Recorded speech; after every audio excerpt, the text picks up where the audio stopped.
Hello, bienvenue dans le nouvel épisode du podcast Just in Tunes. Aujourd'hui, je te retrouve seule pour te parler des différentes étapes indispensables pour créer ton projet musical. Si tu es en train de m'écouter, c'est peut-être parce que tu es en train de créer ou tu comptes créer ton projet musical, ou tu l'as déjà créé et tu es en cours de développement, ou alors tu souhaites accompagner un artiste qui est en train de créer son projet musical.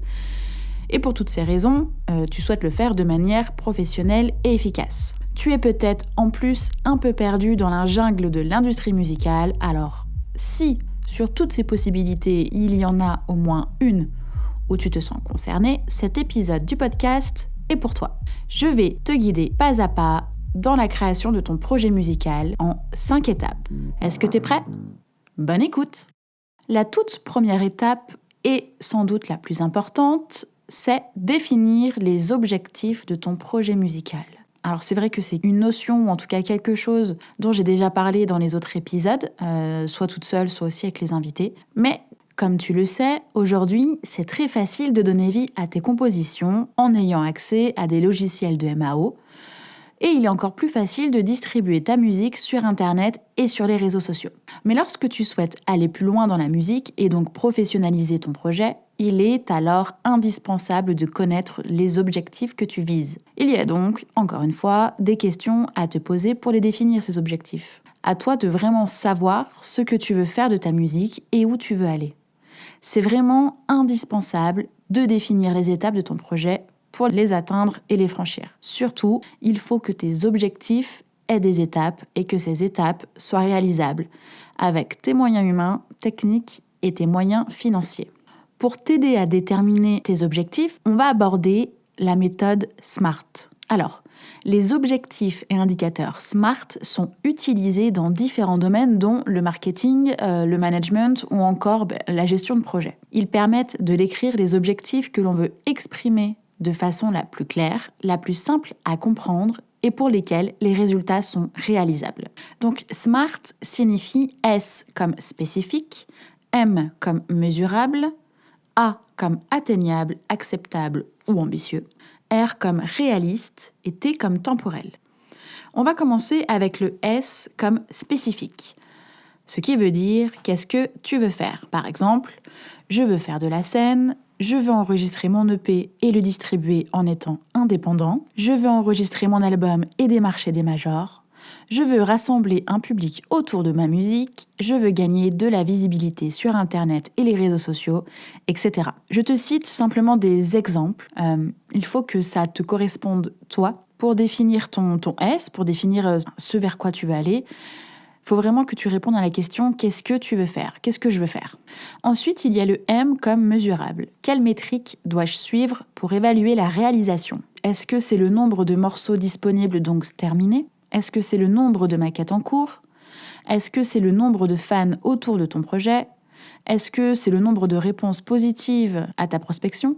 Est-ce que c'est le nombre de réponses négatives à ta prospection ? Ou encore, est-ce que c'est le nombre de non-réponses ? Bref, il faut que tu poses les métriques que tu dois suivre pour évaluer la réalisation de ton objectif spécifique.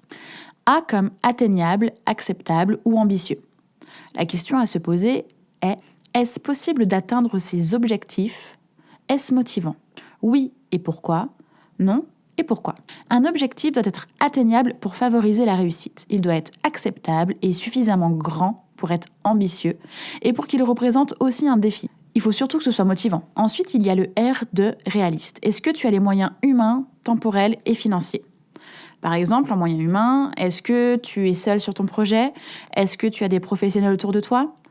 Les moyens temporels, est-ce que ton emploi du temps te permet d'avoir des heures dans ta semaine à consacrer à ton projet ? Si oui, combien d'heures ? Et les moyens financiers, tu as X euros pour investir dans ton projet. Et enfin, le T comme temporel. Combien de temps tu te donnes pour arriver à ces objectifs ? Ton objectif doit avoir un timing, il doit être délimité dans le temps. Fixe-toi une date butoir avec éventuellement des dates intermédiaires. Ton objectif doit être clair, défini dans le temps avec un terme précis comme dans 3 mois, par exemple le 12 juillet, et non pas dans des termes flous comme le plus vite possible. Une fois tes objectifs clairement définis, écrits sur ta plus belle feuille, tout à fait réalisables et avec des deadlines, la deuxième étape est donc de définir tes besoins. Comme je le disais, une fois tes objectifs clairement définis, il faut déterminer tes besoins pour réaliser ton projet et atteindre tes objectifs. Encore une fois, tes besoins peuvent être nombreux et diversifiés, et surtout, ils sont différents en fonction des projets. C'est ça aussi tout ce qui va faire l'originalité de ton projet. Mais il faut aussi prendre en compte que les étapes de création et de réalisation d'un projet musical sont souvent les mêmes. Par exemple, tu as besoin d'un auteur pour écrire ou coécrire tes textes, tu as besoin d'un studio pour enregistrer tes voix et tes instruments, tu as besoin d'un arrangeur musical pour faire ta réal, tu as besoin d'une personne pour mixer et d'une autre pour masteriser, tu as besoin de faire une campagne de crowdfunding pour financer ton projet, tu as besoin de monter un dossier de subvention pour t'autoproduire, tu as besoin d'un producteur pour financer ton projet, d'un photographe pour tes visuels, d'une personne pour réaliser tes clips, d'une personne pour créer ton site internet, de quelqu'un pour t'aider sur tes réseaux sociaux. Bref, tu as besoin de quoi ? À toi de comprendre et de définir tes besoins pour répondre aux objectifs fixés dans la première étape. Allez, on continue sur la troisième étape.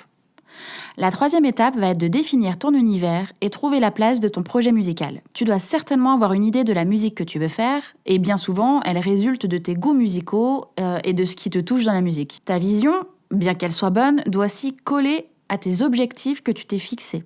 Comme la musique est accessible à tous et elle est très consommée, avec un nombre énorme de titres mis en ligne chaque jour sur les plateformes de streaming, il va falloir trouver comment te démarquer avec ta musique.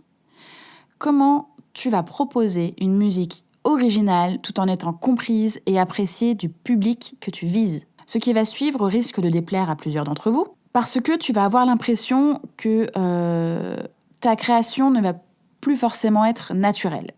Tadadadam ! Attention, la musique, quand elle est commercialisée, elle est étudiée de fond en comble et déterminée pour répondre aux critères actuels du public. Ok ? Donc, la musique étant une industrie créative et culturelle, ça n'en reste pas moins une industrie. Et c'est là qu'existe toute la complexité de faire de la musique. Comment faire sa musique, la partager au plus grand nombre, répondre aux objectifs fixés et en vivre.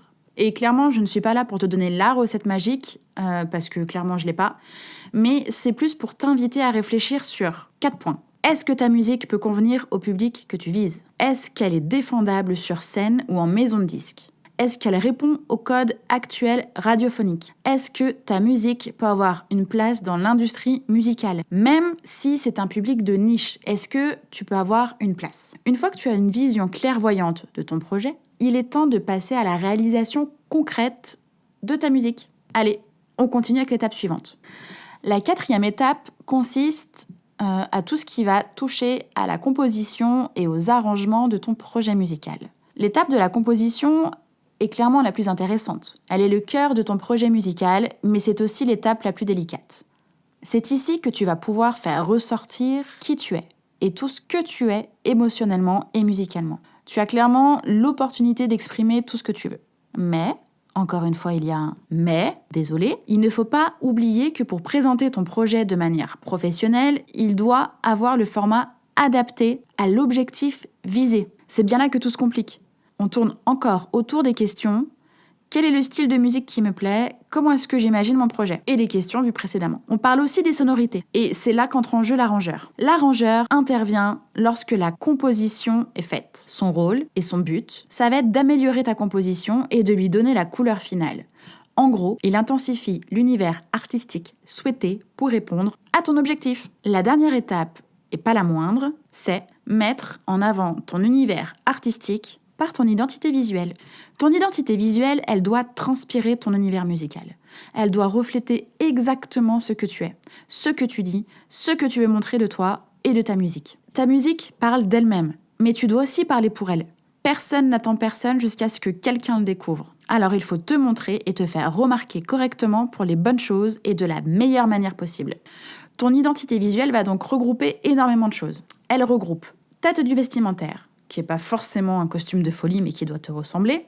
Elle regroupe ton logo, ton nom de scène, qui doit être reconnaissable et cohérent. Et il est préférable qu'il soit réalisé graphiquement par un professionnel. Ton identité visuelle regroupe aussi ton site internet qui doit être le noyau visuel de ta communication. Il se doit d'être une belle vitrine pour ta musique. Évidemment, ça regroupe l'ensemble de tes photos et de tes vidéos, la façon dont tu vas communiquer sur les réseaux sociaux, etc.